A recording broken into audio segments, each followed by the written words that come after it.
Vem o maligno e arrebata o que foi semeado no seu coração. Este é que foi semeado ao pé do caminho. Pois é, a gente poderia dizer que esse tipo de coração são pessoas, por exemplo, que não estão nem um pouco dispostas a parar para ouvir Deus.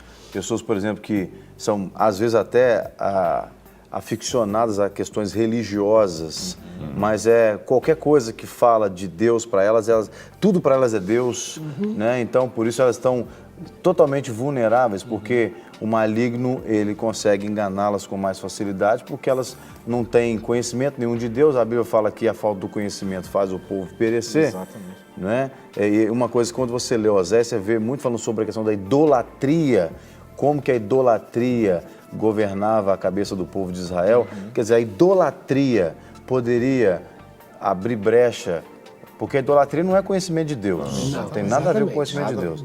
Né? Então a idolatria poderia ser uma brecha, por exemplo, para esse tipo de coração. Tem aquela colocação, né, antes de você completar, que a pessoa fala assim, você fala, vou orar para você. Não, uma oração mais não faz diferença.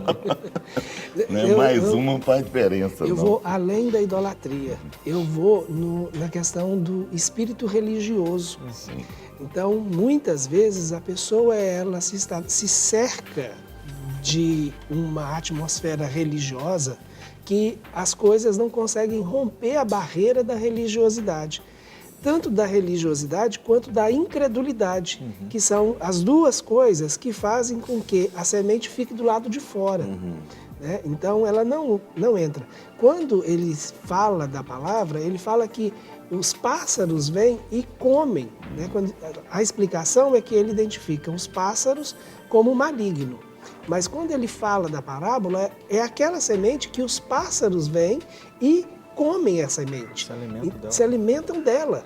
Então, aquilo que alimenta. Agora, quando você pensa que os pássaros são como maligno, é aquilo que está servindo para alimentar o maligno, sustentando as fortalezas malignas. Então, agora, essa é uma coisa que, no primeiro momento, a palavra ela não tem como germinar.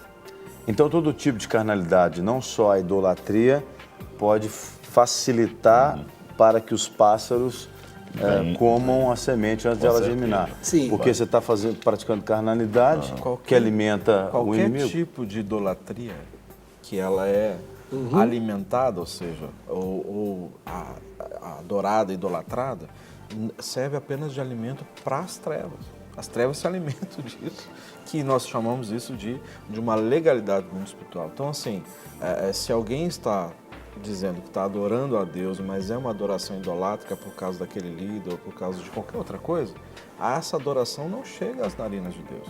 Essa é uma coisa muito séria, entende? Porque está alimentando o espírito de religiosidade. E aí é uma coisa bem complicada da gente poder... A mente também, né? Que a pessoa chega ali com a mente concentrada em outra coisa, ele não vai alimentar daquilo que está sendo pregado. Né? Quando eu converti, eu lembro que eu estive numa igreja uma vez, um pastor até muito bom, mas depois que eu converti, eu estava pensando, falei, gente, eu saí daquela igreja, eu não sabia uma palavra que aquele cara tinha pregado. Eu não consegui canalizar nada, entendeu? Aí eu estava pensando, falei, nossa, ele pregou e eu tentei lembrar, assim, de uma palavra do que ele tinha pregado, não, porque eu estava ali, minha mente estava em outro lugar. Então é uma semente que o passarinho... Você estava ali totalmente vulnerável ao passarinho. Bom, nós temos uma participação ao vivo aqui, a Sueli Bicalho de Santa Luzia, no bairro São Benedito, ela quer falar ao vivo com a gente. Alô, Sueli, bom dia, tudo bem? Bom dia a todos, pastores, que a paz do Senhor esteja no coração de vocês. Bom dia, amém. Eu peço à professora que aumente o retorno dela um pouquinho só, por favor. Sueli, fica à vontade, viu? Sim. A minha pergunta é a seguinte, a minha filha, Mariana, e o meu marido, né, que no momento está fora de casa, mas eu creio que Deus vai restituir meu casamento. Eles estão afastados do caminho de Jesus já há algum tempo por decepção com líderes da igreja em que eles frequentavam. E eu gostaria de saber que eles estão engajados em qual semente e o que eu poderia estar fazendo, além de orar por eles. A senhora disse, no início eu entendi, você estava falando sua filha e seu marido. A filha. Isso. Não é isso? A filha e o marido são afastados da igreja. Sim. Tá, a senhora quer saber em que tipo de semente, dentro da parábola que a gente está dizendo aqui, sua filha e seu marido estariam encaixados? Isso. Tá, eles já frequentavam a igreja há muito tempo. Sim, desde 2003. Então, eles estão afastados desde 2009. Ok. Nós vamos comentar então a sua participação. Desde já, obrigado, viu, pela sua participação. Eu que agradeço. Eu não sei se a gente poderia dizer necessariamente, né, que estaria encaixado aí. Nós poderíamos dizer agora que talvez se hoje tudo que se fala a respeito do reino pode ser essa semente cair da beira do caminho. Por quê? Por conta das feridas por decepção. A decepção provoca isso. Porque a pessoa, na realidade, ela está tão ferida e machucada que mesmo que a semente está sendo lançada, para essa pessoa é o terreno talvez até pedregoso, talvez o terreno até sobre a pedra. Sobre os espinhos também. Sobre os espinhos que vêm vêm e sufocam, não é? Que nós vamos abordar nos outros dias, né? Pode ser sobre a pedra, porque aí a raiz cresce, mas ela não tem profundidade, qualquer Aqui na vento que vem pedra leva. fala assim, ó, que é chegado a angústia. E ele foi angustiado. Lê de novo, pastor Guerra, por favor. Essa da pedra. Nós estamos lendo Mateus 13. Qual versículo, pastor Guerra? É 13, aqui é do 1 ao 20.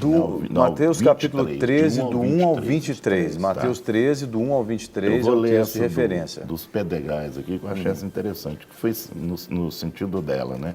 Foi semeada em pedregais e o que ouve a palavra e logo recebe com alegria, mas não tem raiz em si mesmo. Antes é de pouca duração e chegada a angústia e a perseguição. Por causa da palavra, logo se ofende.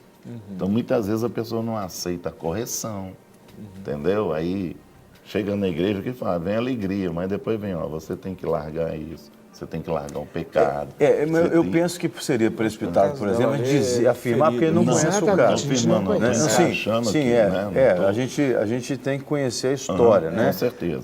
Porque assim, a nossa telespectadora ligou já com essa expectativa da gente dar uma resposta ali. Eu penso que a gente teria que conhecer mais o caso.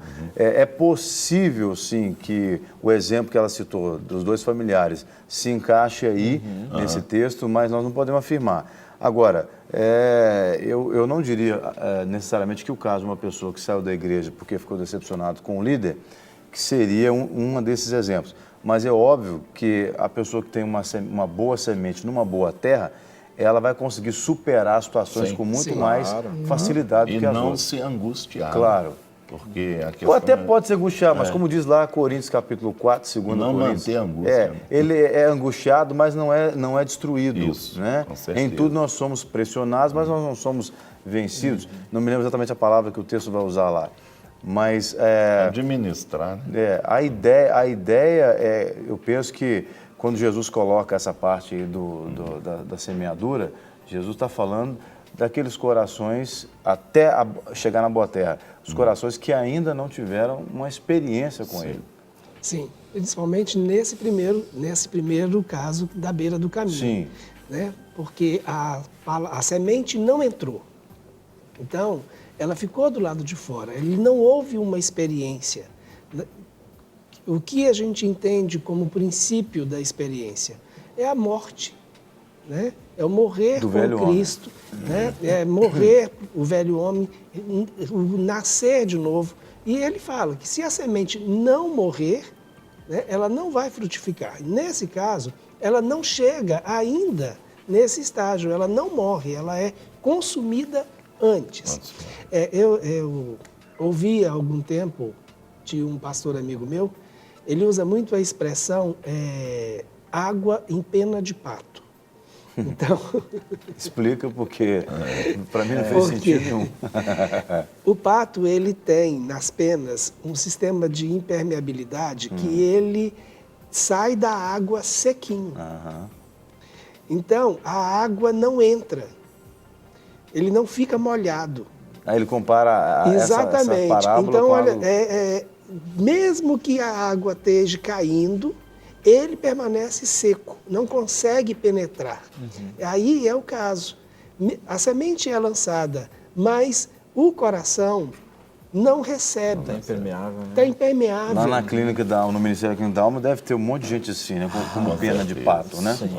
Antes de vocês comentarem, nós temos uma outra participação ao vivo aqui, uma telespectadora que não quis se identificar, a gente vai respeitar isso, preservando a identidade da telespectadora, que é de Belo Horizonte.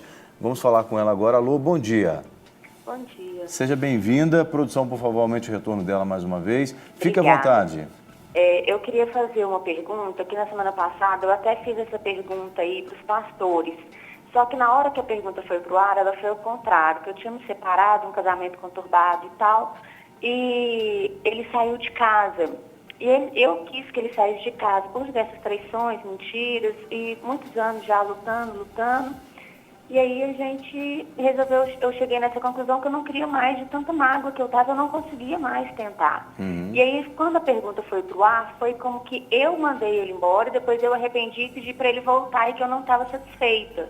Mas a questão é a seguinte, ele foi, aí ele ficou atrás de mim e voltou, pediu para voltar, falou que ia mudar, que ia para a igreja comigo, que queria cuidar de mim, tá? E aí, Oi, perdemos o sinal dela? Bom, E aí ele pegou e voltou atrás. Com 2 dias, mais ou menos 3 dias que ele estava em casa, ele já começou a querer driblar ali as coisas que ele prometeu. E aí ele falou que queria um tempo. E ele saiu de casa. Só que ele saiu de casa já tem uma semana. E ele continua vindo, procurando, falando que o que ele está fazendo é um tempo para salvar o nosso casamento. E eu não concordo, eu estou com o coração muito machucado.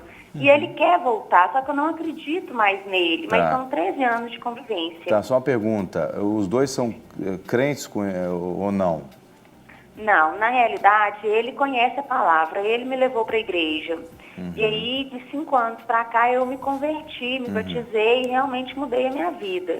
E ele não quer, ele vai para a igreja só quando a situação tá feia pro lado dele, mas vai, aí, tipo assim, só para poder me despistar e para. Igual o dia que eu falei com ele, eu quero que você frequente a igreja, que você vai para a igreja, que eu não quero estar na igreja, você no mundo. Ele falou que ia para a igreja, mas depois ele falou que não queria se tornar uma pessoa que tinha que viver dentro da igreja. E não é isso que eu pedi para ele, eu pedi para ele mudar o caráter dele. E você tem uma pergunta ou você queria só esclarecer a pergunta da semana passada?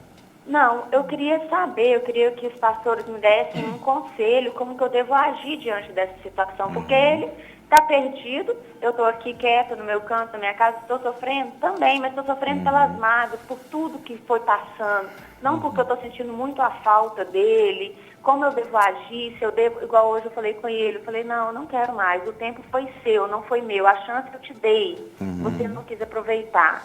Mas ele fala que me ama, que ele quer a família dele, que ele está desesperado, que ele não sabe como Vocês são casados há 13 anos? Nós somos casados há 11, vou fazer 12 anos de casados. Tem 13 anos que nós estamos juntos. Já tem filhos? Tem. Ok. A gente vai comentar a sua participação. Obrigado, viu? De nada, pastor. Bom, boa tarde. Nós ouvimos né, a parte da esposa, né? E é óbvio, no aconselhamento de casais, você sempre tem que ouvir as duas partes. Mas baseado no que ela está falando, né, o que vocês gostariam de compartilhar? Eu acho que ela tem que procurar trabalhar. Eu acho que se ele está querendo voltar para casa, biblicamente ela tem que reconciliar.